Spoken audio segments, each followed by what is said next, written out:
out to Socrates.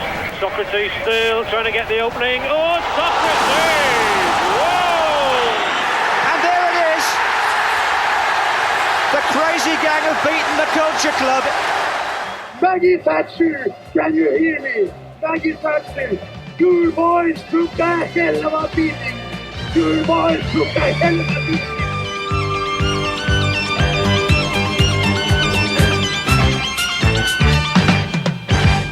Welcome to the 1980-81 Ipswich Town module of Your Boys Took Hell of a Beating. This is one that was way up on the list of to-dos when we set sail with this odyssey.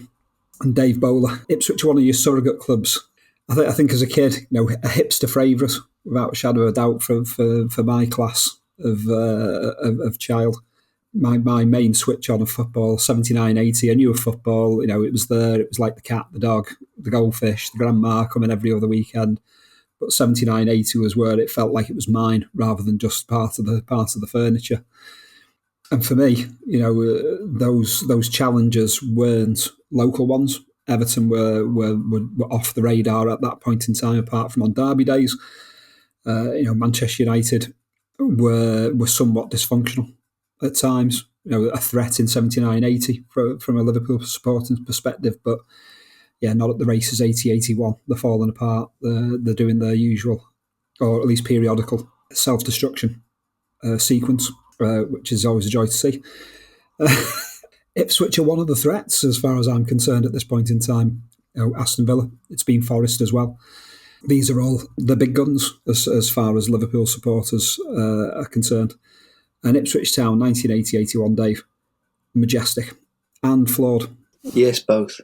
And knackered by the end of it as well, which I think is particularly significant. I mean, they all through the 70s they were a good team. I mean, they had their sort of ebbs and flows of better seasons and poorer seasons, but they were always a really good team. You go back to the early 70s, and it was the Brian Hamilton team. There was David Johnson in that side, Trevor Wymark. Players like that. It was a really strong side, Alan Hunter, and then they reached the pinnacle with 78, although there've been some changes by then. And it's interesting, they won the FA Cup in 78, and here we are, only 3 seasons on, and it's a significantly different team by then. The one that goes on and wins the UEFA Cup. It's a very different side. There's been a lot of changes, some through the manager just buying new players or introducing new players, some from injuries and retirements and so on. But we've talked a lot in this series, in other series, about how difficult it is to evolve a successful team, and very few teams manage to do it. But Ipswich retained a position at the sort of the higher echelons for about 10 years, which particularly when you think it's a provincial club, it hasn't got the backing of a Manchester United, of an Arsenal, of a Liverpool. That is a hell of a success rate, really, over a sustained period of time. And to put probably 3 different teams on the pitch, well, there's common things like Mick Mills goes through the whole sort of run, but to put 3 teams out, I mean, it speaks a lot for Bobby Robson and his ability to get the best out of people, but also to spot players and to recognise when change is needed. So over that really long period, they were always in the conversation, weren't they? Probably didn't win as much as they should have done over that period, but nonetheless carried off 2 trophies, which is more than some clubs managed. Indeed it is. They're definitely putting, I don't know, Everton's and Manchester United's and Manchester City's in the shade at this point in time. Very, very correct that they should have won more.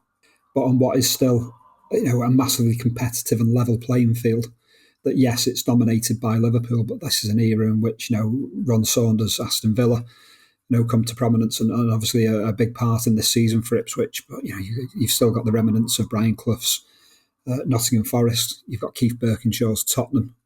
You've got the tail end of that run of cup finals of Terry Neal with Arsenal.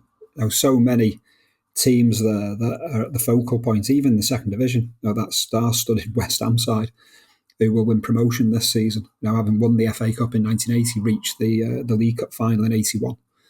Wolves spending big. There's reasons everywhere from all directions, but because when you're Ipswich and you're out there on that knuckle of the of East Anglia, you've only most coming from one direction.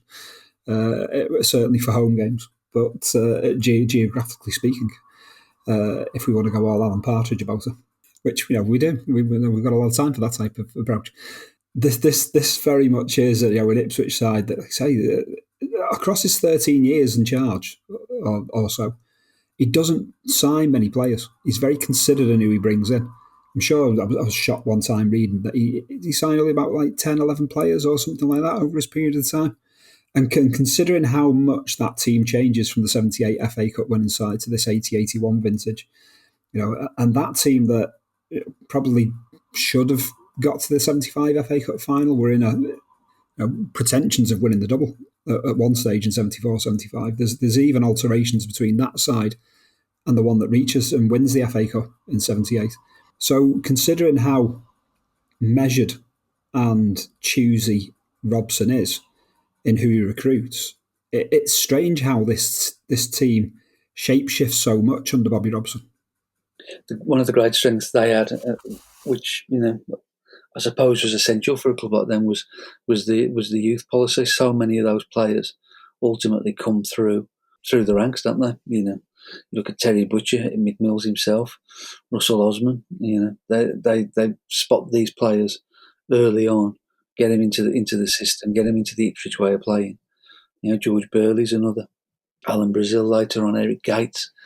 So many of the big names of Ipswich are homegrown. Obviously you've got we'll come on to this, but you've got Franz Tyson, Arnold Muir, and Paul Mariner, who are a big focal point in this team. They were the ones that they spent a bit of money on. But by and large, it was a group that came through, and I think that really adds something to a team. We've talked about this elsewhere, but I think it gives a character to the team. They all know one another. A lot of them are local boys. That adds a certain something to the drive that they have to succeed and to play well and to put a show on for the fans and all of that. So it's all solidly built on really good foundations. They understand the Ipswich way. They've played in the youth team as it was then. They've played in the reserves. Then they've come through into the team. They know what's expected of them. They know the Ipswich way, and they slot in, really well. And that was the big thing about Ipswich. I mean, they were a very modern football team in that sense. That they were outward looking. I mean, the signing of Muir and Tyson was obviously pivotal for them after they'd won the FA Cup. It was a slight change in the way that they operated, and they had that Liverpool model of keeping the ball, which again was not unusual, but it wasn't the typical thing necessarily in English football at that time. There was a lot more, well, let's get it in the mixer and see what happens kind of thing. I mean, that's obviously a crude generalisation. But I mean, Ipswich were very much, we've got the ball, we'll keep the ball. And they were positive with it as well. I spoke to Terry Butcher about this a couple of years ago. And his thing was, if we had the ball, it was always had to be a forward pass. And if we'd played one sideways pass, the next one had to be forward. And we were always trying to turn teams, and they were all, and that was quite a different sort of approach, getting forward while having control, as opposed to getting forward by knocking it 60 yards and then seeing if we could make something happen. That ultimately then, as we'll come on to in this season, equipped them really well for the European game, where they ultimately got their prize in 81. Yeah, it's a very continental. I think that's why kind of like a Liverpool supporter is all, not a soft spot's not the right word. You're not allowed second teams as a Liverpool supporter and all that. But we were once upon a time billed as the most knowledgeable football supporters in the land because we knew quality when we saw it. And I think that was the case with Ipswich. We knew quality when we saw it, and there was a continental element to that we appreciated. I think because at least subconsciously, we knew that was what we played. We played the Liverpool way. We didn't analyse it too much, and we didn't draw parallels because it was Liverpool's football, and that was the way it was. But obviously, that evolved from certain influences, and there was very much that in this Ipswich side, which is accentuated by that double-pronged, Dutch influence in the midfield, which was just a joy to watch. Every time Ipswich were on the TV, you'd be delighted that you were going to see something of this Ipswich side of Muir and Tyson in particular, but John Walker, such a magnificent player who would go on to join Liverpool. It just had everything going for it. So much that was aesthetically pleasing about this Ipswich side. That that concept of switching on match of the day, or if you're at home rather than at a game on a Saturday afternoon, you'd get the results service, and the giveaway of what would be on match of the day would be the fact that they've gone to the ground and there's the camera panning across the emptying pitch and the crowds who are dispersing and all that type of stuff. This is what's on match of the day tonight, is it? Excellent.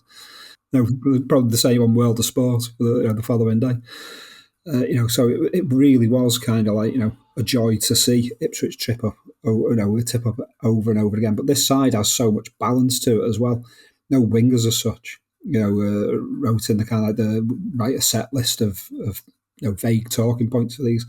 You can't really pin down what Ipswich's ultimate formation is. The two central defenders in Osman and Butcher, great triumvirate that's kind of like cemented by Paul Cooper in goal. Seemed to save every single penalty that was taken at him. You've got attacking fullbacks in George Burley and Mick Mills, particularly Burley, who always seemed to be up on that right hand side. Muir and Tyson Walker in the midfield. Eric Gates, was he a striker playing off the shoulder of Brazil and Mariner, or was he kind of like the focal point of a diamond midfield?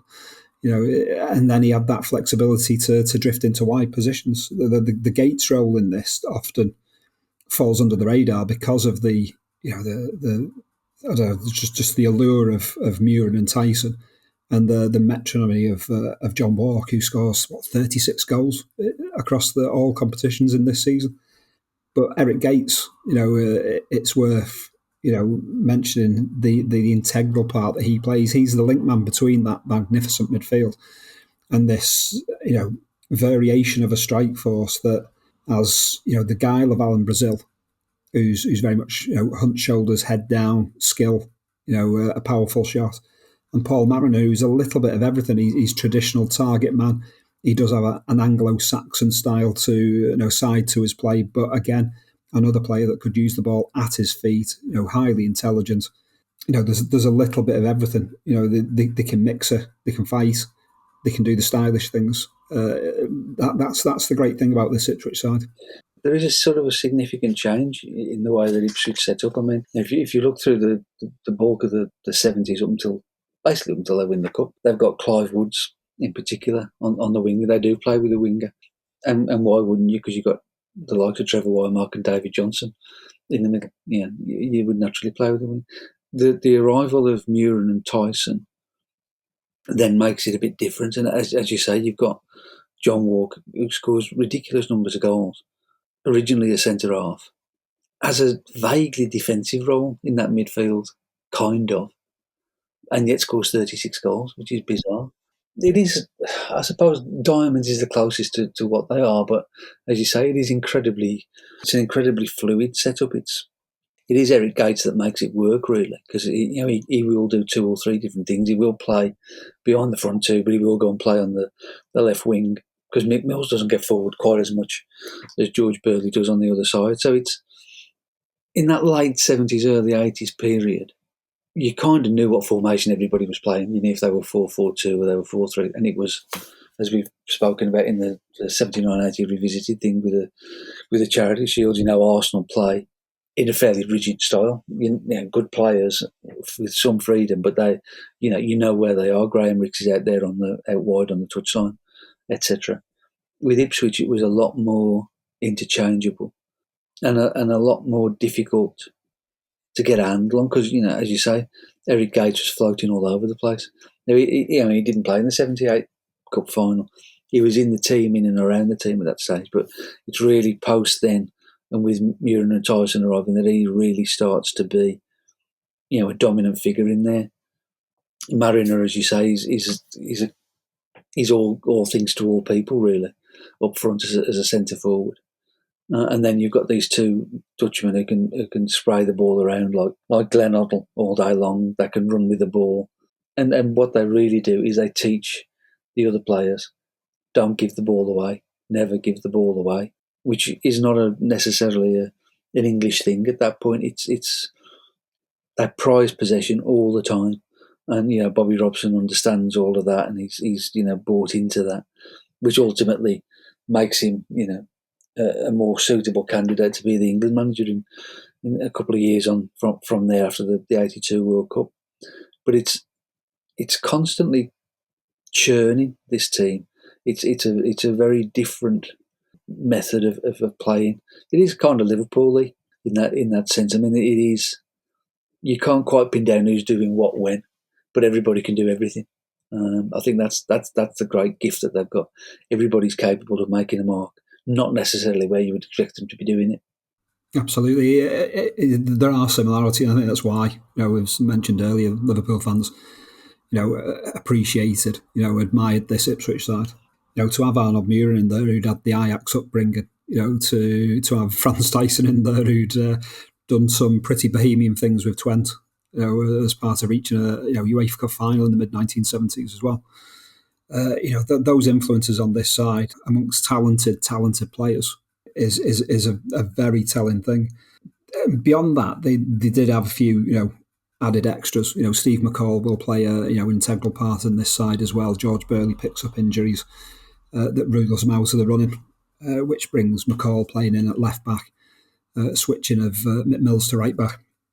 You've got Kevin O'Callaghan, who we've mentioned in 1979-80 revisited, and the interest in him from NASL clubs who soon back off at asking prices from Millwall.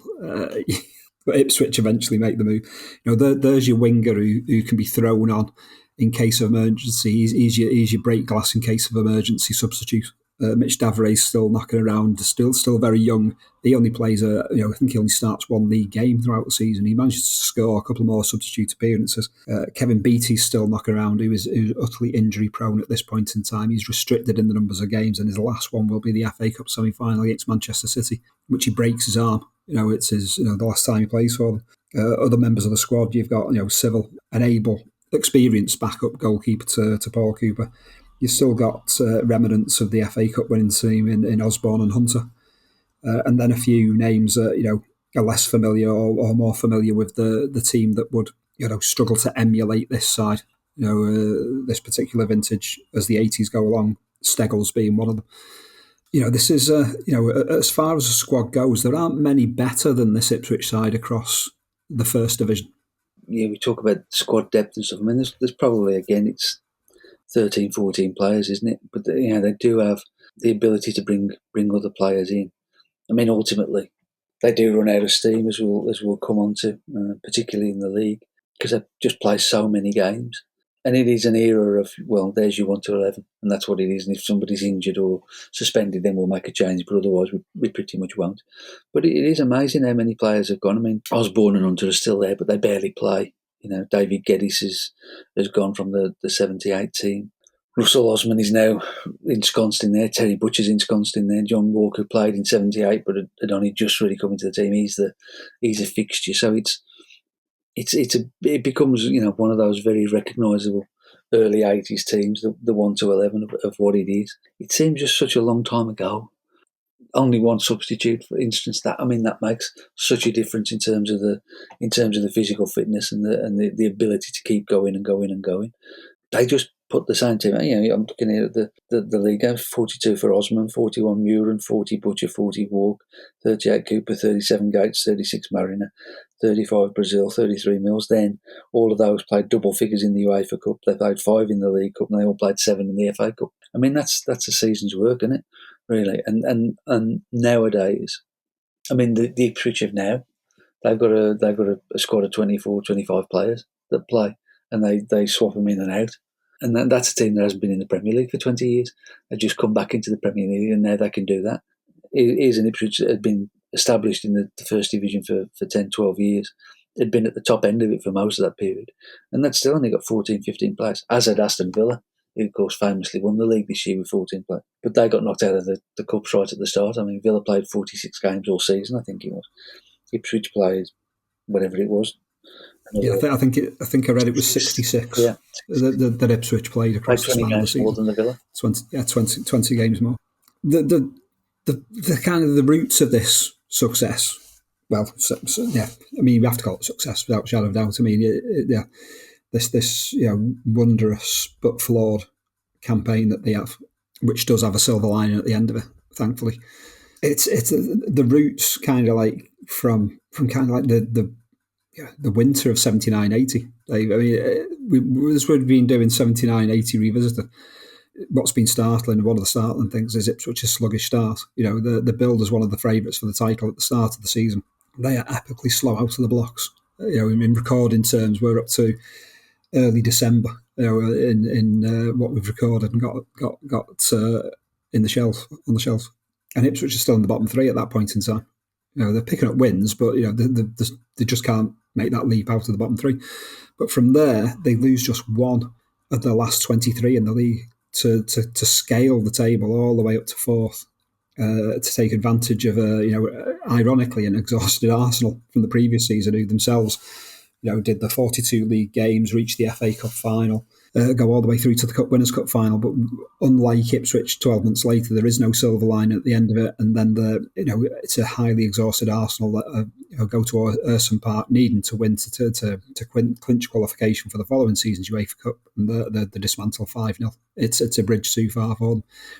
Psychologically and physically, they spend, and Ipswich take fourth place, which hands them UEFA Cup qualification for 80-81. Over the first span of, the first 3 quarters of 80-81, Dave, they lose only 2 of their opening 32 in the league.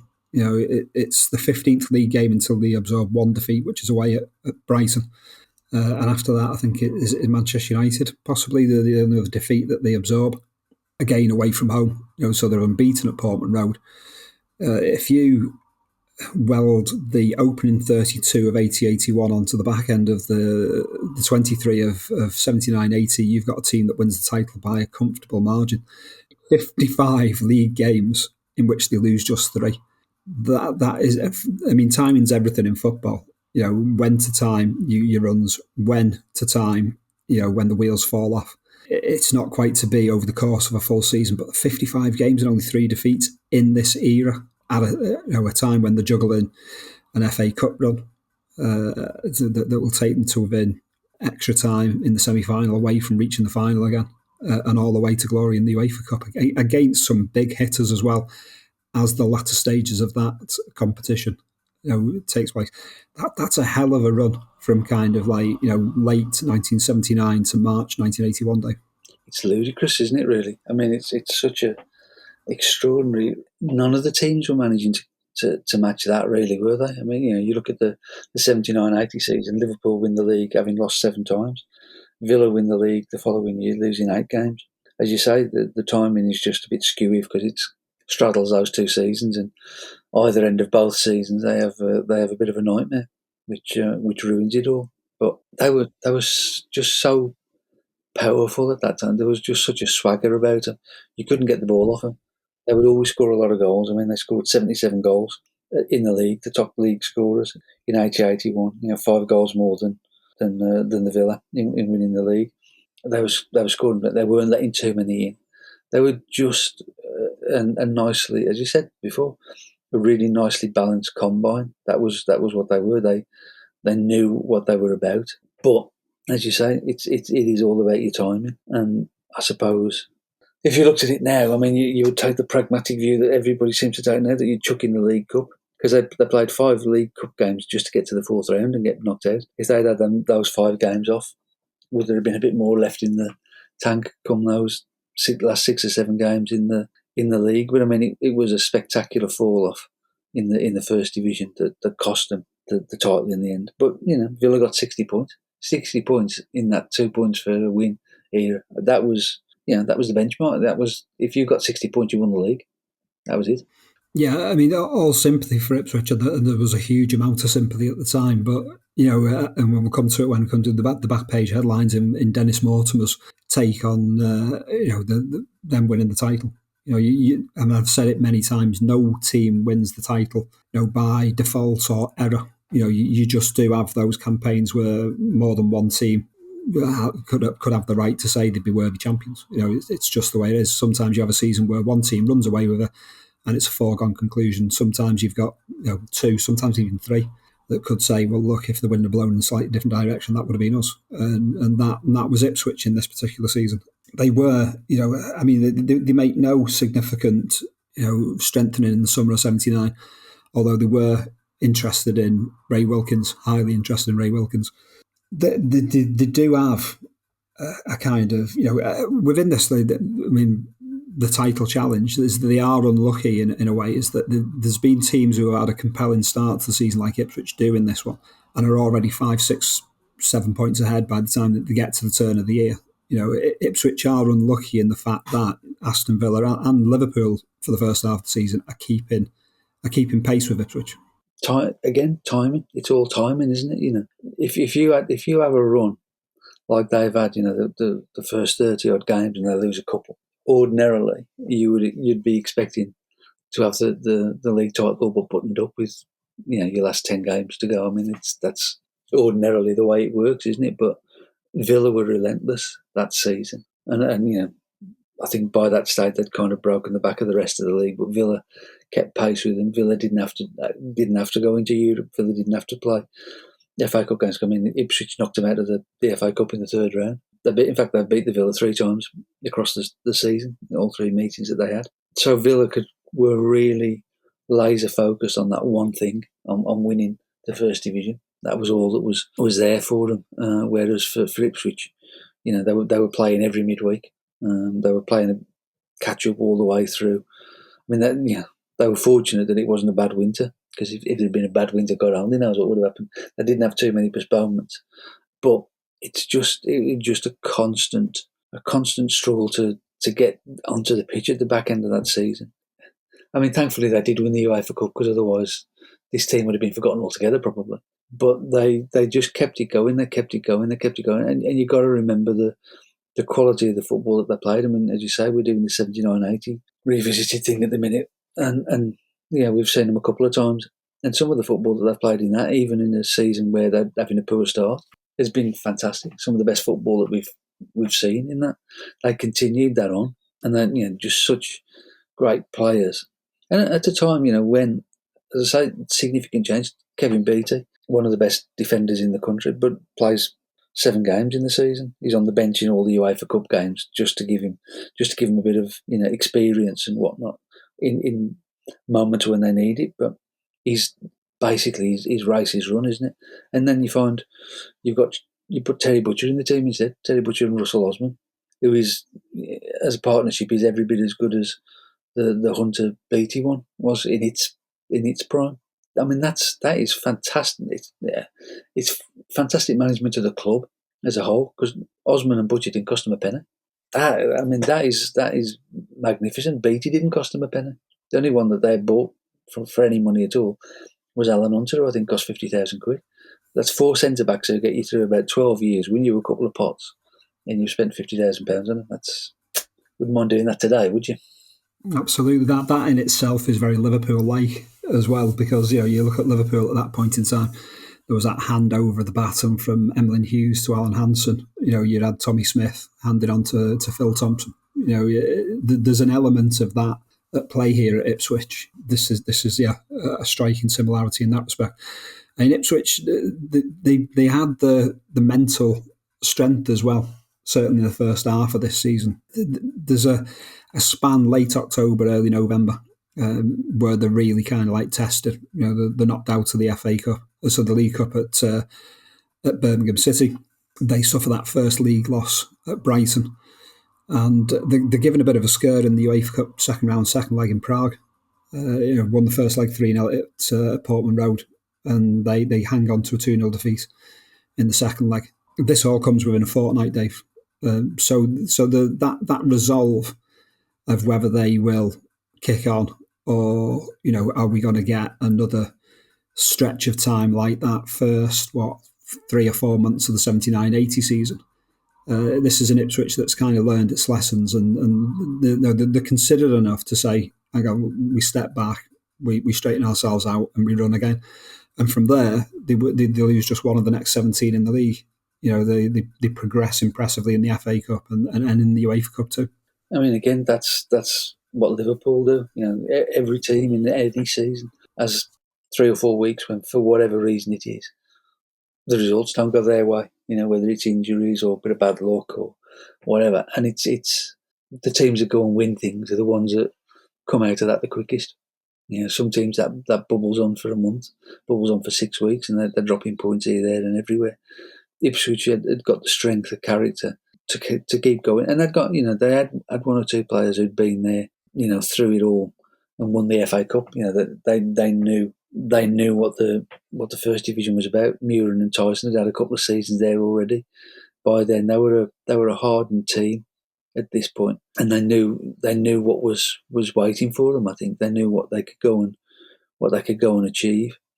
And Bobby Robson, it's peculiar the way people look at Bobby Robson. I mean, he's either, he should have done more, or he's a national treasure. I mean, it's a peculiar way that people think about Bobby Robson, I always think. And I don't think either of those things are true. I mean, he became this much-loved figure at Newcastle at the end and all of that stuff.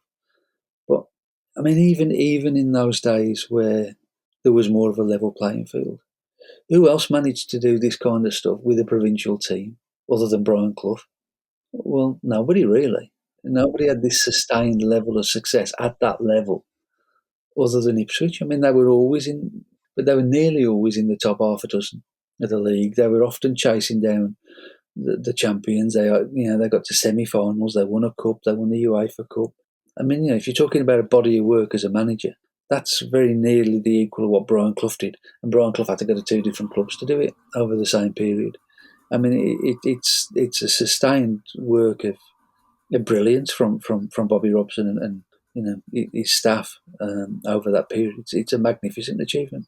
I mean, he is a league title away from matching Brian Clough in so many respects, because without that league title, it's an era where you only get into the European Cup if you win the league. Who knows what he might have been able to done? Had he taken Ipswich into a European Cup campaign? He's fascinating to me, Bobby Robson, because there's frustrations with him as far as the England job's concerned for me. Because I grew up on this Ipswich side being so stylistically, beautiful, attacking, aesthetically magnificent. And that never translated into the England job because for a multitude of reasons, which we'll have to go into a completely different module without a shadow of a doubt that needs to be done. Yeah, but this season alone, 3 times he is the manager of the month. He's management for August, again in February and March, which again it's that crest of a wave that they're riding through February and March, which makes it all the more startling, for the wheels to come off domestically at least. Through April and into May. But this is, Robson's, quite the visionary in his Ipswich days. I can't rate him highly enough. His part, and within that as well, the post Bobby Robson Ipswich era, which we'll nod towards at the end of the module briefly. But again, it's that question of just what could he have done further down the line had he remained at Ipswich, and he was always, very much a wanted man during those Ipswich days. He was the favourite to get the England job in '77 amongst the bookmakers. He was in the odds, the runners and the riders. He was rated the favourite. He was spoken of as a candidate in '74. So he was the England manager elect for a good anything up to 8 years before he actually got the job. Often linked with Everton, many times over. Often linked with jobs elsewhere. But that Ipswich side, from the 81 UEFA Cup, and we're jumping ahead somewhat, but he puts another title challenge in the following season, takes them to the League Cup semi-finals. Robson's, his influence on this side is obvious for all to see. And in a way, you look at the expansion of his own club career after his England days.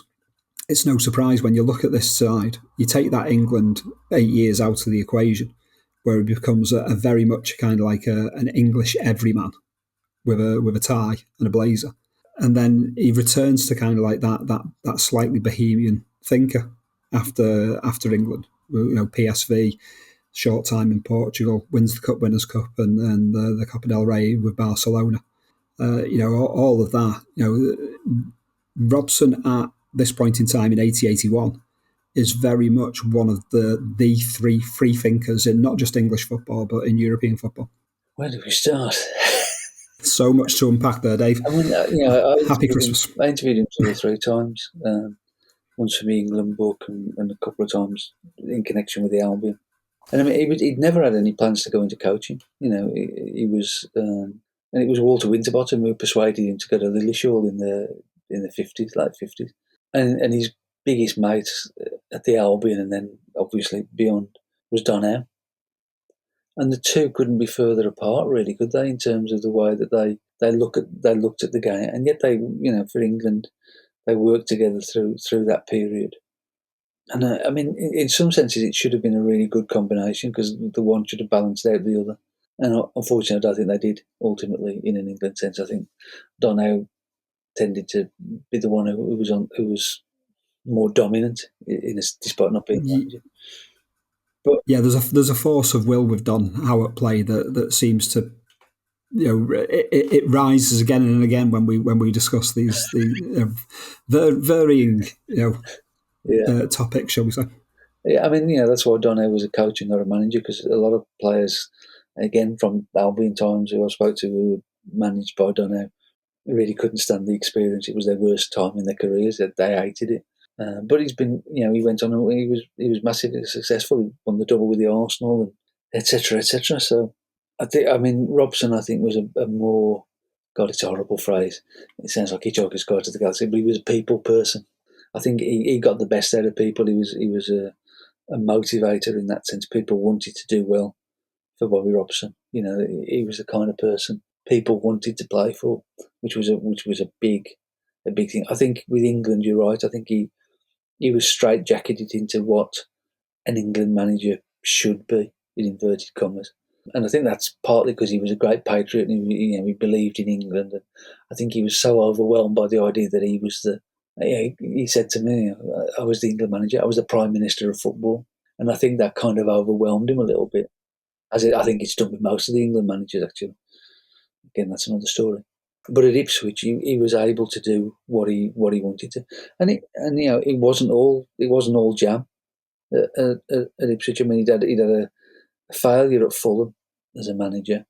He'd gone to Vancouver and done some work, came back to Ipswich, and those first sort of 12 months at Ipswich were really difficult. The players didn't all take to him. It took a while to impose his view of Ipswich. But once, I mean, it was the perfect club because Ipswich don't sack football managers, really. It certainly didn't then. The Cobbolds were, they'd picked their man and they were going to stick with him. So he was given that time to develop himself and to develop Ipswich. And once it hit that groove around about 72, there was no stopping them, really, was there? I mean, for all the drawbacks that they got being a provincial club and the finances and so on, they knew what they were doing. Robson was the head of it all. But there was I think what people liked about Ipswich was there was a sense of enjoyment about it. You could see that they liked playing their football. I mean, for all that everybody was, in awe of Brian Clough, I don't think you necessarily always got that same sense that Nottingham Forest were enjoying themselves as much as Ipswich were. And I think, as you said, that's why people had a soft spot for them all over the country. I mean, even Albion. I mean, I remember. I mean, they cost us a cup final. Well, we should have won the cup in 1978. God damn it! And they beat us 7-0 at Portman Road. I remember the ones. So they beat us to Paul Mariner when we were going to buy Paul Mariner. So there was all sorts of needle, but you couldn't take against Ipswich because there was a sense of enjoyment, a sense of joy, a sense of fun to the way that they played, and you couldn't help but love that team. By the time we get here to 80, 81, the football they're playing is just off the scale. I mean, it's fantastic to watch. So I think everybody was willing them on. I mean, what made them so likeable as well is that there's a complete lack of siege mentality. it is all very kind of like looking outward rather than inward, and you don't have that Machiavellian streak that Nottingham Forest have at that point in time, where it is very much Clough garners this us against them mentality, which leads them to great success. You're not saying he's wrong in that, but it's a very different approach to the one that Bobby Robson's making with Ipswich, and you've got an argument to say that Clough possibly had it more right than Robson did, because he comes away with a league title that is eluded Ipswich, and there's a couple of European Cups to throw in, on the back of that. But this was just this was very much two different ways of thinking and two different ways of responding, really, wasn't it? Yeah, absolutely, it was, and that is why Ipswich were better loved, I think. As a team, they scored a lot of goals. They had somebody like John Walk scoring all those goals from midfield was just an amazing thing. You'd look at the results on a Saturday night or whatever, and John Walk had scored every week. It seemed like he'd scored absolutely every week. There was nothing in that. Most sides have got somebody you'd look at and I can't take to him. I can't stand him, and I don't like him. I don't think there was anybody like that in the Ipswich team. I mean, they were a likeable group, playing great football. And I think as you come, I do remember just as they're coming into that period where it starts to go on. They played at the Albion, and Albion won 3-1. And actually, Albion played really well. Played them off the pitch. Actually, I remember being very depressed by that, because that meant that Villa were going to win the league. but I think it was they just simply ran out of steam in the end. They couldn't quite raise the gallop in the final stages, and God knows they're not alone in that. I mean, we've seen plenty of teams over the years who have looked like they were going to win this, that, and the other, and have ended up with nothing in that sort of April, May time. It's all just fallen apart. So fair play to them for managing to hold it together enough to go and win the UEFA Cup. Absolutely. I mean, just looking at some of the results in that, that stretch up to mid-April, so mid-March, when the wheels do fall off in the league, they put 4 past Everton at Portman Road. They win at Villa Park. They beat Wolves 2-1, 2-0 on the road. It's a 1-1 draw at Portman Road against Liverpool, the day that Ian Rush makes his debut. It's a draw against Manchester United, so they're mixing it with the perceived good and the great. There's they defeat Nottingham Forest at the City Ground. It's all absolutely kind of like some great results there, and what permits them to actually do a double over Nottingham Forest, and then would go on to knock them out of the FA Cup. They're a proper thorn in the side of Brian Clough this season. They've got. They put 3 past Tottenham without reply on March the 14th, and that's the high watermark, where they're at the top of the table by a point ahead of Villa, a game in hand. That other defeat wasn't Man United. It was at White Hart Lane. It was a midweek, a mad midweek 3-3, in which they ended with 10 men. There's caveats to that defeat at White Hart Lane. But this is kind of like just Ipswich motoring along, in the finest of forms. At a point in time when it is very much the treble is on for them. In the FA Cup they've knocked out Aston Villa at Portman Road. They've needed a replay in the 4th round to see off Shrewsbury Town. They've knocked out Charlton in the 5th round. March the 7th, a wild 3-3 draw at the City Ground before taking them back to Portman Road to beat them 1-0 on the replay. Muren gets the goal. The UEFA Cup, it's kind of like such an impressive 5-0 destruction of Vidzulads, who were a fantastic side, knocked Liverpool out of the 82-83 European Cup in the quarterfinals. Point in time when they got Boniek's part of that side. The 1-0 defeat in Poland for the second leg is academic, compared to the made to sweat in Prague in the previous round. But then there was Saint Etienne, Dave. It's 7-2 on aggregate against a team that contains a certain Michel Platini, Jean-Francois Lariot, Johnny Rep still part of that side, possibly.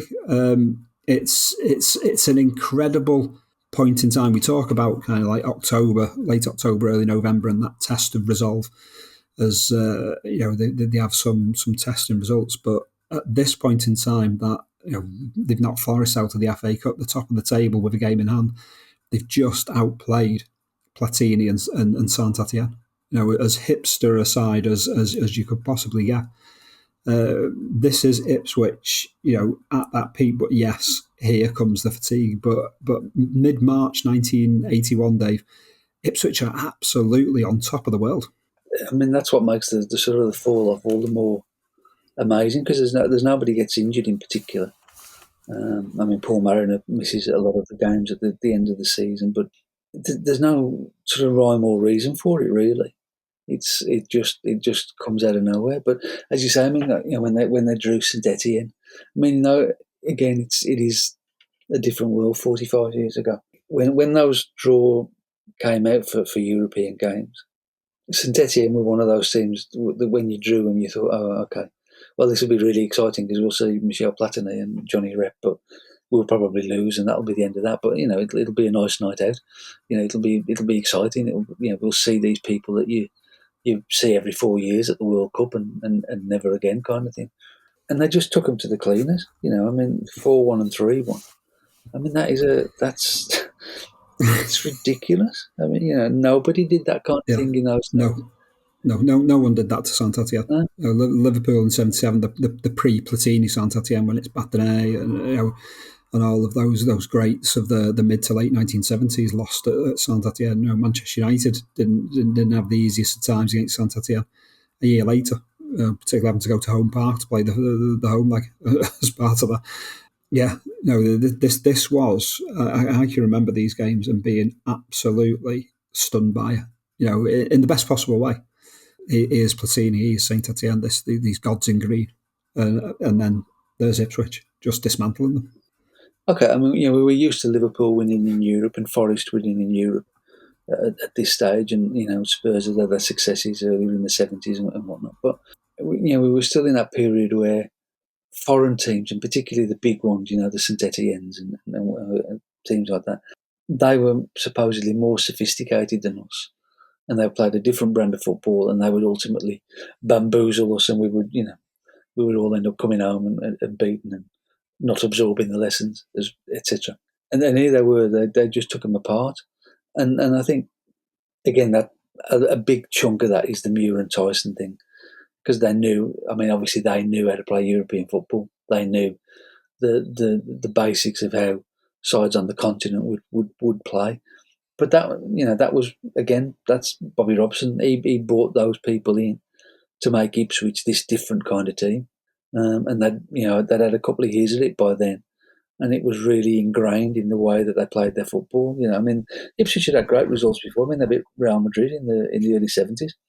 In the UEFA Cup, they got to the third round of the Cup Winners' Cup after they'd won the cup in 78. They made it to the third round of the UEFA Cup, so that they weren't completely naive in European football. But this is taking it, a step further on. The teams, as you say, that they beat, they go on now to play Cologne in the semi-final with Tony Woodcock, of course, adding a bit of English interest to it. And they beat Cologne twice, 1-0. They don't concede a single goal to Cologne over 3 hours of football, home or away. I mean, it's just, again, it's an astounding feat.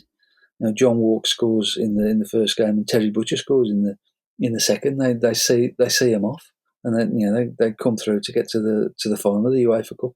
It's a point where you could argue quite reasonably, I think, that the UEFA Cup was, once you got into it, more difficult to get into the European Cup, of course.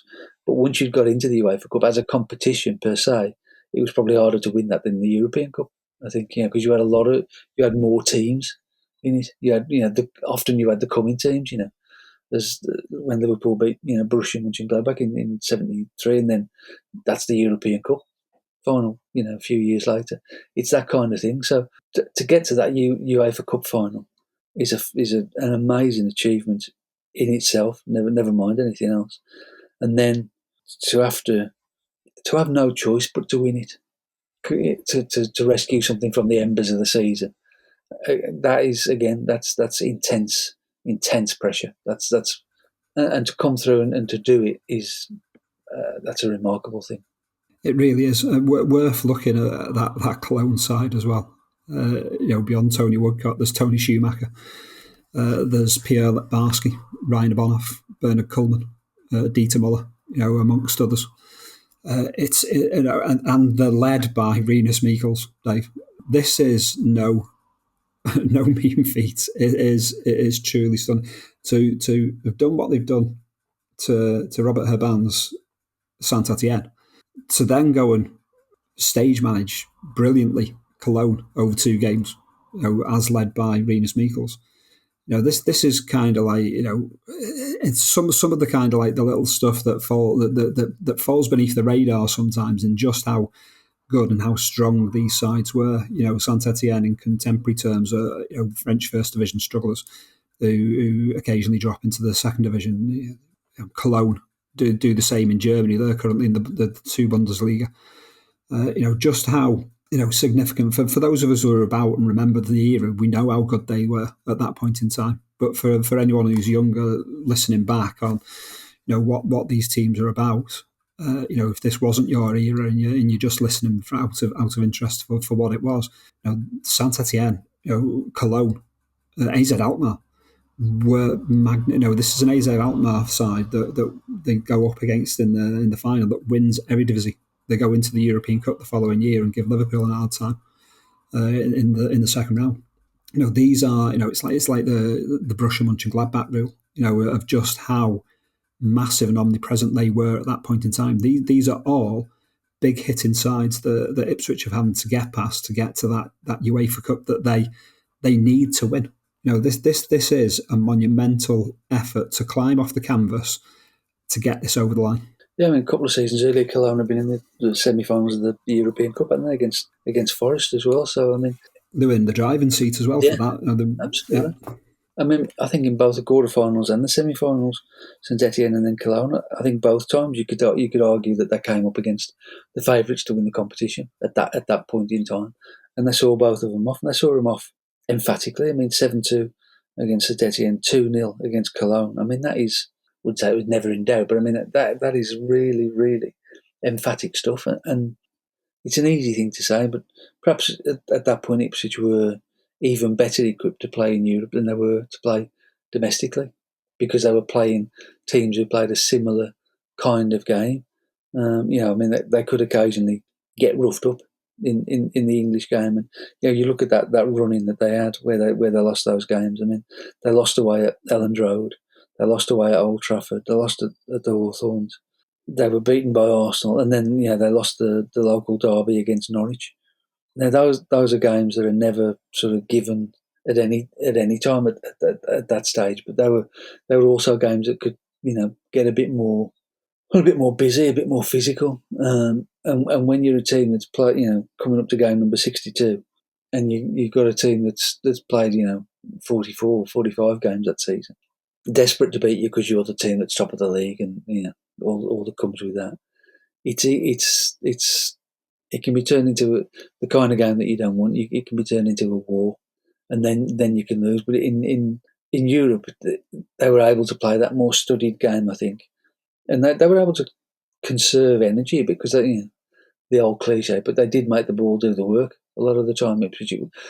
As we said, they didn't have wingers by this stage in the traditional sense of Clive Woods or whatever, so they weren't running with the ball a lot of the time until they got into I suppose the Eric Gates, Alan Brazil territory of the pitch, and to the explosive thing over the last sort of 30, 35 yards. They were making the ball do the work, and they were just such a precise team and so accurate. And then they've got John Walk, who, for 10, 12 years would score 20 goals a season, just constantly score 20 goals a season. By doing the same thing, I know he scored a bunch of penalties as well, but essentially, he did the same thing. He arrived late in the box. Nobody picked him up, and he scored. And, that was. He just made a living out of that. And there were a lot of players who managed to do that at that point. We had Tony Brown. There was Martin Peters. Most teams had some midfielder who would come and pop up, score a bunch of goals, and nobody could stop him doing it. And in Europe that season, he was phenomenal. He played 12 games in the UEFA Cup, scored 14 goals against that level of opposition.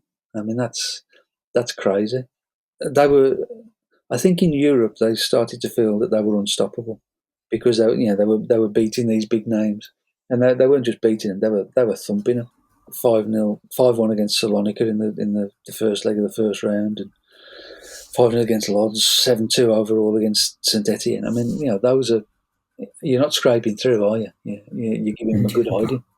You absolutely are. You absolutely are. The intrigue in this. Oh, there's our friend Romar kicking in there. He's feeling that the FA Cup semi-finals is approaching, Dave. where he's possibly on Man City's side for that one. Now that Malcolm Allison is not the manager. Yeah, it's the 3 days after the second leg of the Saint Etienne game. They lose away at Manchester United, and initially, a 2-1 defeat at Old Trafford. They're on a bit of a dysfunctional season, but they go on to have a strong finish. It's not a result that would set alarm bells off, especially as they go out at the very next league game at home to Sunderland and win 4-1. We talk about these last 10 league games in which they lose 7 of them, but it's really kind of like condensed down to the last 8 in many respects, because a defeat at Old Trafford can happen to absolutely anyone. There's a positive response to it. It's used as a stick to beat Ipswich with, those last 10 games, but it's the last 8 really. April's approaching. It's still very much Ipswich's to glory to have, but those last 8 games, there's 6 defeats starting on the 31st of March away at Leeds. An unremarkable Leeds at this point in time. They're only a year away from relegation. 3-0 and a 3-1 defeat that you mentioned at the Hawthorns. They're the alarm bells. 6 goals shipped all of a sudden for a team that across across all competitions, Paul Cooper kept 27 clean sheets across these 66 games. The defence is massively strong. It's this point now that the sails are starting to flag. The wind is maybe dropping somewhat for Ipswich. I think so. I mean, and yet, after losing to Leeds in the Albion, they beat the Villa 2-1 at Villa Park. To seemingly bring it back. I mean, I think it's significant that that's Franz Tyson's last league game of the season. He doesn't play in the last 5 league games, and he obviously is one of those, a key player, obviously blindingly obvious. But I mean, he gives them that control in the midfield. It's a sort of we've got the ball, they're not going to score. There's that level of protection in it, which I think they probably lose at that stage of it. And they then have to sort of change things around. Mick Mills goes into midfield a couple of occasions, and all of a sudden that team that's picked itself has now got to have some changes in it at a point in which where they're not playing quite as well as they were anyway, and it can very quickly snowball away. I mean, after they beat the Villa, they play at home to Arsenal, and Arsenal are chasing 3rd place in the league and a UEFA Cup place at that point. Then you've got Norwich the following game, two days later. So this is over the Easter period. On Easter Monday they play at Carrow Road, and Norwich desperately trying to avoid relegation, and Norwich win 1-0. So that really, we kind of forget when we talk about all the wheels are falling off. But you're playing against teams whose minds are very, very concentrated at that point, because they've got something huge to play for as well. And I can't remember which manager it was, but one of the ones at the Albion always used to say, get your points before Christmas, because points are a lot harder to get in the second half of the season. Because, everybody's, you come to the new year and you know what you're playing for. You might be playing for Europe, you might be playing for the playoffs, you might be playing to avoid relegation, you might be playing for promote, whatever it is, everybody's got something to play for a big chunk of those games. The last 3 or 4, you might be lucky and come up against teams that are already on the beach, but there's a fair chance you'll be playing against a team that has really got something to go for.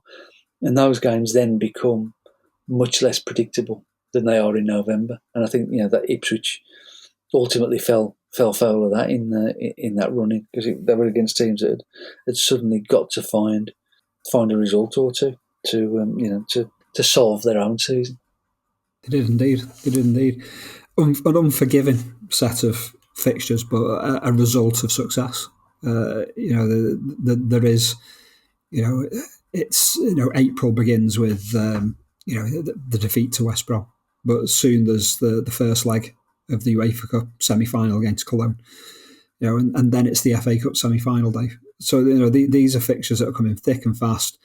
Like you say, alterations here and there have to be made. There is that wonderful victory against Aston Villa 3 days after the FA Cup semi-final. Those 2 trips to Villa Park in the space of three days. At Man City, this is the one. The only reason that I can give Manchester City, solace in winning this semi-final match and denying us what was, the potential of an Ipswich Tottenham final, or two. There's two elements to it. It's the fact that 1981 FA Cup final replay is such a classic, ultimately, but also that away kit that Manchester City have. I can forgive them victory in this game because they were in that away kit. It's a resplendent day at Villa Park. Ipswich are in the away colours, which again, it's a magnificent Adidas kit that they're in. The game's not necessarily a classic. There's plenty of chances for Ipswich to win it. Paul Power wins it with a fantastic free kick in extra time. We've been lucky enough to speak to Paul Power, extensively about this game on another podcast. It's a day where maybe more so than the league, going out of their reach over the running, because as we've spoken earlier on, that's a wonderful Aston Villa side. It's Dennis Mortimer, it's Gary Shaw, it's Peter Weir, it's Tony Morley. It's got so much going for it, and they are deserved champions without a shadow of a doubt. The FA Cup, that semi-final is the kicker. I think it probably is. Yeah, I mean, it is easier to win a cup than it is to win the league, isn't it? So, I mean, as professionals, you want to win the league. I mean, I think Terry Butcher said to me when I interviewed him, in the end, we got the one that we would have wanted the most, the European trophy. They had won the league, they had won the FA Cup, so to add a European prize to it was something special. But you've come through that. You've beaten Villa in the third round. You've beaten Forest over 2 huge games in the sixth round. You've got your day out at Wembley beckoning to you, and to lose to an ordinary Manchester City side. I mean, some good players, but there was nothing spectacular about Manchester City at that stage. That must have been pretty galling, because at that point, they come back to it, having lost those 2 games against Leeds and Albion, and you start to think, well, perhaps the league is going to slip away, because they've got to play the Villa in midweek after that, in another crucial game, and you could see that might then be, well, that one's gone as well, and then all your eggs in the one basket. And still, 1981, still the FA Cup final was the biggest thing, wasn't it? It was still the day where the entire country looked at football and nothing else. It was the day that it started at 11 o'clock in the morning with cup final, it's a knockout, and cup final mastermind, and all of that sort of stuff that we all remember. And to have that dashed away from it, I mean, again, the character to lose that game and then to go to Villa Park again, 3 days later, and beat the Villa in a game that all of a sudden is looking like a title decider. It's great character to do it, and that then makes it all the more frustrating that they lost the next 2 games, or 4 out of the last 5, ultimately to lose the title to them, because they must have felt, having won at Villa Park on that Tuesday night, okay, we're back in the driving seat here, we're going to go and do it again. As I say, the older I get, the more I'm less interested in actually watching the football for watching the football's sake. I'm more interested in what it tells you about people, and this is like it's a really interesting, intriguing thing that this last month of the season tells you about that bunch of footballers, and it's hard to fathom it. Actually, it's hard to work out how they do what they do in the end. It is. I mean, they walk away from the loss of the FA Cup semi-final. They go back to Villa Park. They win this game. Prove a point. To increasing detractors, because they're unravelling in the league. They've lost the FA Cup semi-final.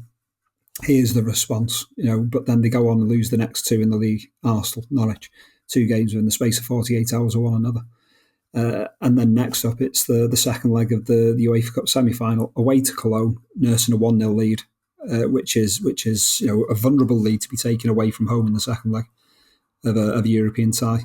But they are consummate in what they do, and then follow that up with a victory at home to Manchester City in the league. That again, it keeps them in the title race for that little bit longer. Yet there's the frustration of like, why couldn't we have done that at Villa Park in the FA Cup semi-final? So it's kind of like a boost followed by a kick to the stomach as well. It just has to be exhaustion as much as anything else, doesn't it? At that point, you're running on empty.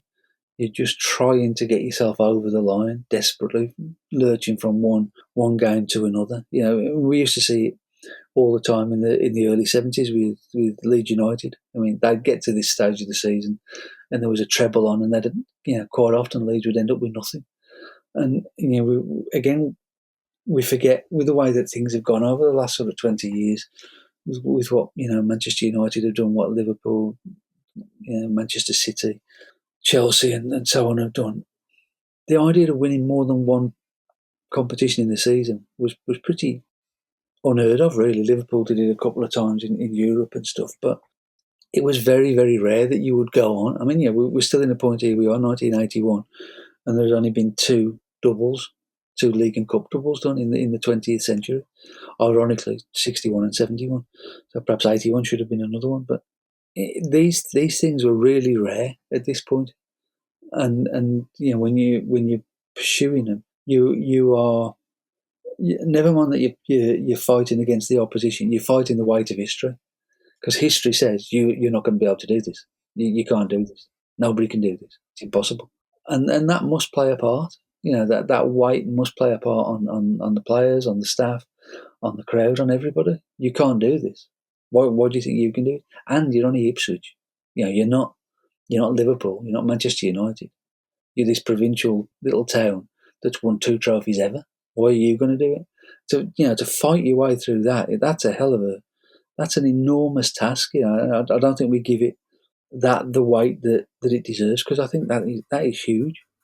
This is as close as Ipswich get to siege mentality now. Mm. The FA Cup's gone. They go to Middlesbrough, and that's the death knell on the title. Arsenal, Villa lose at Arsenal, but Ipswich can't take advantage at Urson Park, and the title is now mathematically gone. And this is just 4 days prior to the first leg of the UEFA Cup final. Now it's like all the eggs are in one basket. AZ Alkmaar are coming to Portland Road. You've got to get it right, Dave. And this is, like I say, it's an Ipswich side an Alkmaar side that are on the way to winning or Eredivisie, led by Jörg Kessler, a highly experienced coach who's coached in his homeland in Germany. He's coached in the Netherlands. He's won Eredivisie. He's won in Belgium. With Anderlecht. He's got players like Johnny Method, Roland Spelbos, Hugo Hovenkamp, Jan Peters. Kees Christ as part of this side. That they can play football, and Ipswich. There's a bit of shadow boxing, but a John Watt penalty on the half hour, and then it's that first 10 minutes of the second half where Ipswich kind of they snap to, and they reclaim that's wonderful spring in their step, and Portman Road. 6th of May. It's a magnificent night for Ipswich. Terry Butcher said, in the dressing room before, they were this is it. This is do or die. If we don't do this, then they're going to write us off as a team of bottlers. And it'll have all been for nothing. And I mean that can go either way, can't it? Then that can be the rallying call, and it can inspire you to go out and the blitzkrieg thing, or it can be just too overwhelming and you don't perform. Unfortunately, that team performed, and I suppose you get to that stage and you think, right, we've got 3 games left. We've got a league game that doesn't really count, and then we've got these 2 matches. We've just put everything that we've got left into these 2, and then we can go and lie on a beach somewhere at the end of it and recover. And the word he used was, he said they weren't too loud, they were smouldering in the dressing room. And it's that kind of a performance. It's not one where they go out all guns blazing and it's frantic and it's mad. It's a very controlled, aggressive performance from Ipswich in that home leg. And obviously the home crowd, that they're going berserk. There's 28,000 people there, and they're all going mental. But Ipswich at the moment that it matters most, after a month that's been really, really difficult and where things have fallen away, they managed to recapture all the best elements of what they've done over the course of the season. And they produce as good a performance as they've done all season, really, to win 3-0 against that Alkmaar side. I mean, that is a colossal performance. It really is. I mean, speaking of how good Saint Etienne were, how good Cologne were, it needs knowing that this Alkmaar side had lost just one league game all season at home to Ajax. They'd won in Amsterdam. They'd gone to Feyenoord and won 5-1. That first league reversal for Alkmaar didn't come until around about a month, mid-April. They were on an incredible run. They still had 6 league games to go. They were on the brink of the title. It was theirs in name, but not numerically yet. Everything was pointing. All the wind chimes should have been saying this is Alkmaar's moment. So for Ipswich to put 3 past them without reply is absolutely monumental. It is. I mean, again, similar to the previous 2 rounds, they're probably playing against the favourites at this stage. Alkmaar probably are the favourites to go and win. Particularly, they've got the advantage of having the second leg at home. This is UEFA Cup final, where of course it's still over 2 legs in those days. So they have got that advantage of knowing what they've got to do at home, but they can't apply it, because in that first leg at Ipswich, they are just not blown away, but they are well beaten by a better side. They can't get into the game at all, and Ipswich are just all sort of, everything is controlled. They're just studied in everything that they do. They know what they're after. They know what they're looking to achieve, and they do it. They put it into play. That's the big thing. They put it into action. They put it into play, and they come away with a 3-0 win. Now they've got the job virtually done, except it's not ever quite that simple. It's not that simple. For Ipswich's side, it's a psychological blow that they've really kind of delivered on Alkmaar. Their next 2 league games, they're held to draws, 2-2 and 3-3. Ipswich are clearly playing on Alkmaar's minds. At home to Willem-Twee, away to Utrecht. The games that wouldn't have caused a problem, a short couple of weeks earlier. So they're the 2 league games that they play in between. Ipswich round out their season with one last league defeat at home to Southampton. Clearly, kind of with mind on the UEFA Cup second leg, the final. Franz Dyson scores within 4 minutes. It's 4-0 on aggregate. Game over, Dave. All over. What could possibly trouble Ipswich from here? Yes, if only it were that simple. I mean, then it goes to 2-1 on the night, doesn't it? 5 on aggregate. I mean, again, it's all about the psychology of a football match, isn't it? I mean, Alkmaar get to the point at which, right, we've got nothing to lose. There's no point playing the way that we're playing. And again, Terry Butcher said it was kitchen sink. They just threw the kitchen sink at Ipswich. They couldn't get the ball. They couldn't get out their own half. He said at one point he lost count of the score. He had no idea what the score was. So, I mean, I suppose ultimately they won 5-4 obviously in the finish, but having those away goals as well was a slightly more of a cushion. But I mean, it was a whirlwind. Once they'd gone 2-1 down on the night, Alkmaar just threw everything at them. After you've had all of those games, this is game number 66. You're 45 minutes away from the greatest triumph of them all, and there's just this horde of players just bearing down on you constantly with nothing to lose at all. I mean, again, that takes real fortitude to come through it, but they did, and that, again, as I say, to me, that is the biggest thing. When you come to that one game that you have to do it. Everything revolves around this, I mean, Alkmaar ultimately were going to go on and win the league. They've got the league one. They had something to show for their season. And now this was the cherry on the cake thing for them. For Ipswich, lose this and there's no cake, and yet you still managed to come through it. That's one of the great achievements, I think. It's more than just winning a final, winning a trophy. It's winning against all those darkest fears that you have in the middle of the night that make you wake up at 3:00 the night before the cup final, thinking, "Oh my God, we might have had this fantastic season. We'll have nothing." Coming through that, the long dark tea time of the soul. I mean, to come through that and to win, that's being a proper professional. I think. It is. It's stunning. The determination to get that over the finish line. Because when Jos Jonker, scores at Alkmaar's fourth of the night, there's still 17 minutes to play in which to get 2 more goals for Alkmaar there. Kurt Welzel, 7 minutes. Johnny Method, 25. John Walk, gets one back, 32. Eases the frayed nerves. Pierre Toll, 5 minutes before half time, and then Jonker in the second half. In a way, Alkmaar exhaust themselves with that kitchen sink throwing. Similarities to, say, Borussia Mönchengladbach's second leg fight back in the 73 final against Liverpool. Throw so much at it for an hour or so. The legs run out, the determination sees the opposition through. And that's where Ipswich have got to. Dave, Ipswich is, this magnificent glory. You see the pictures of the homecoming and all that. The magnificent sight. There's something fantastic about Ipswich playing in all blue that night as well.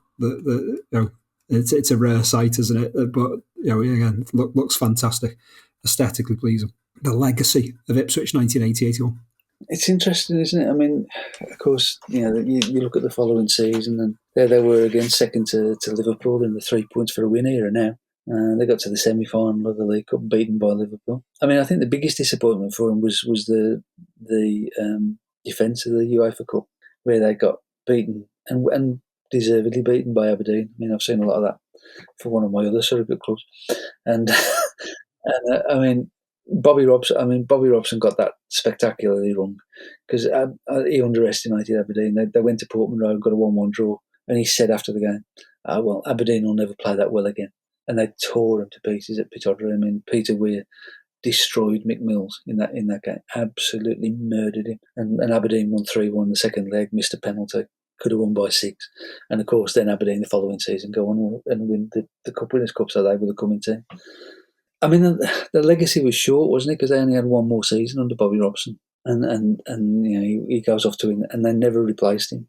Really, could you replace Bobby Robson? Look at what's happening at Manchester United for the last 10 years. Replacing a manager who's been there for so long and has been so synonymous with the club and has built all that success from a platform of nothing, really, when he took over. That's incredibly difficult to do. Very few teams manage it.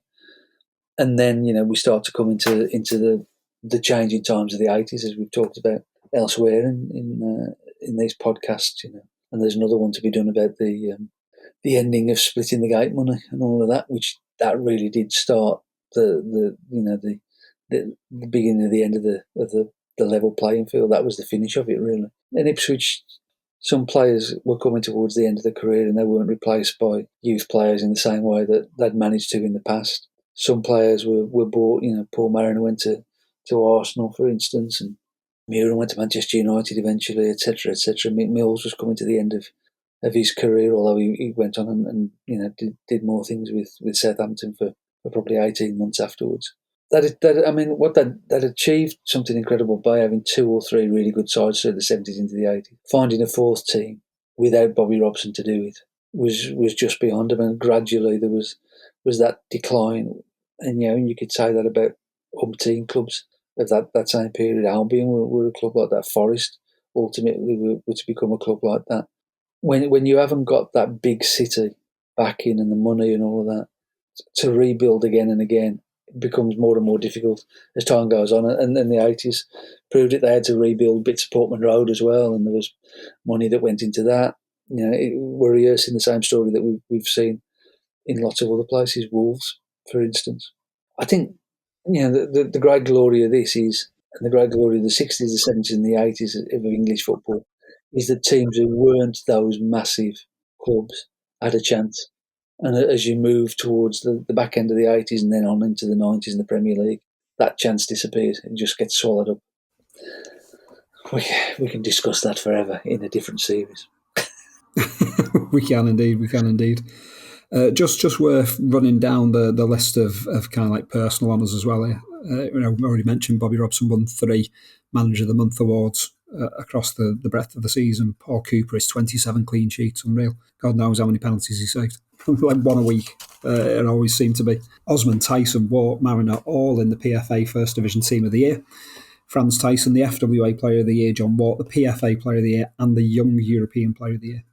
Collectively, Ipswich were awarded the France Football's European Team of the Year award, Dave. Massively respected across the board, domestically and in Europe. Incredible side with incredible achievement. The flawed nature that left the domestic trophies going elsewhere.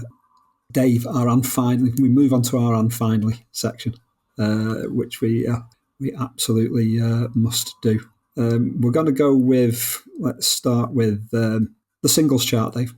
We'll go with the singles chart, and it is the week of March the 16th, was it? 1981. Ipswich are top of the table. They've just defeated Tottenham Hotspur 3-0. They are imperious. They are sat on top of the world. Yeah, 15th of March. It is the day after the victory against Tottenham at Portman Road. What are we illegally recording from the radio on this fine day?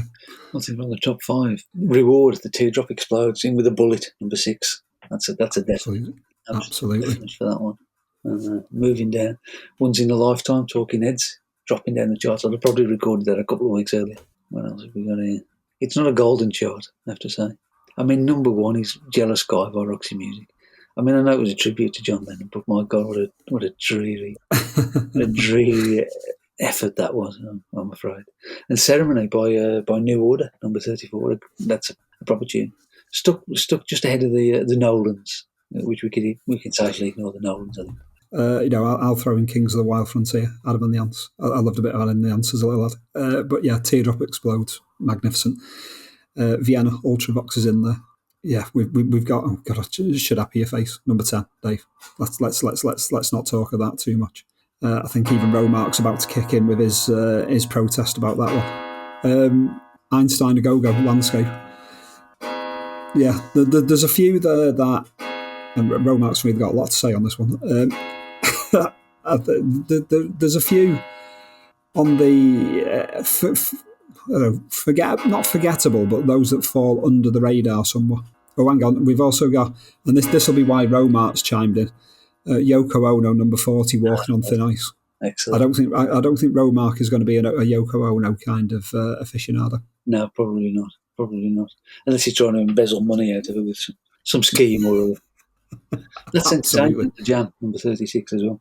Yes, totally. So there are some fine songs in there, and some not so fine, shall we say.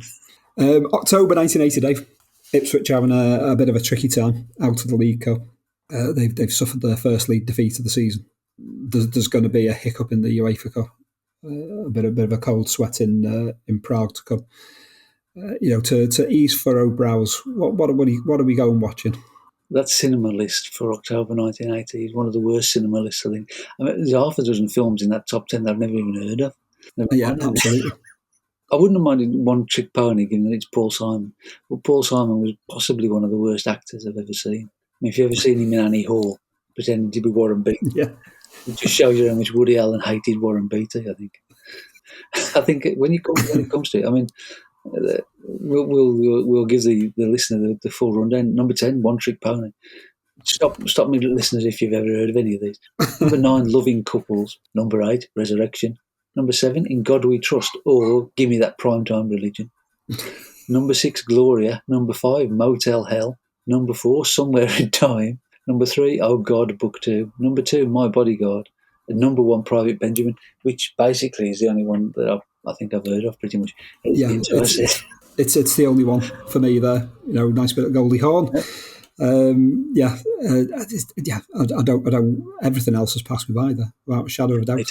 It's a highly forgettable October 1980 as far as the cinema is concerned. UEFA Cup final night, first leg, Dave. Neither of these games, the two legs of these games, are shown live on UK television. It's wild. ITV show highlights of the first leg on Midweek Sports Special, the second leg covered by Sports Night on the BBC. While we're waiting patiently for Midweek Sports Special to kick in, Dave, here are your options in prime time anyway. 7:10 BBC One, you've got The Wonderful World of Disney, followed by 8 o'clock Terry and June. You've got, I've no recollection of this, but I think it's some kind of chat show. Lena, probably Lena Zavaroni that's doing this, I'd imagine. The energetic wee trooper welcomes comedian Norman Collier and singing star Nana Muscuri as her special guests. We've got the news, which is preceded by a party political broadcast on behalf of the Labour Party. So a bit of Michael Foot there for us all to enjoy. The risk business, video discs are to be launched by 3 companies, each claiming they will revolutionise your home life. Kieran Prendeville and Michael Rodd take a cool look at the mounting battle for the market. Laserdisc, it's not going to take off, Dave. Not having that. No. Sports Night at 10:10. We can watch a bit of Sports Night for 20-30 minutes before Midweek Sports Special. John Motson looks back over 100 years, the 100 match history of the FA Cup final. So that well, basically we're waiting for Sports Night, aren't we? We are. We're very much waiting for Sports Night. BBC Two. You've got Did You See? Ludwig Kennedy presents the show, which reviews everybody else's shows, including the Clive James fashion show, seen on ITV, and the William Douglas home play, Are You All Right? How Am I? Seti and Her Egypt, the story of Dorothy Eady, born in London in 1904, who believed she had a previous existence as an ancient Egyptian princess. That is followed by the American sitcom Rhoda, and a 6-part drama called Private Schultz, in which Michael Elphick plays Private Schultz, a likeable German confidence trickster who suggests during World War II dropping forged £5 notes on Britain to ruin the economy. I vaguely remember Private Schultz. That wasn't too bad, actually. Hitler approves of the plan, Dave. Yes, you'll be sure to know. And ITV are giving us Where There's Life, Miriam Stoppard, Rob Buckman and Peter Huntingford ask, is your job killing you? This is followed by Coronation Street. Is Fred G's romance threatened? Annie Walker comforts him over not getting his own pub. And did anybody think he would get married anyway? The Benny Hill Show follows. The party political broadcast on behalf of the Labour Party. And then Heroes, a report by John Pilger. Mirrorman Pilger looks at what has happened to the men who thought the Vietnam War, that they are back in America. Now that they're back in America, a poll has found that 62% of Americans believe that veterans were in the wrong place at the wrong time and that they were suckers. Sounds very much a synopsis from Donald Trump that was written. Our programmes are edited by Kenneth Hughes, though, not Donald Trump.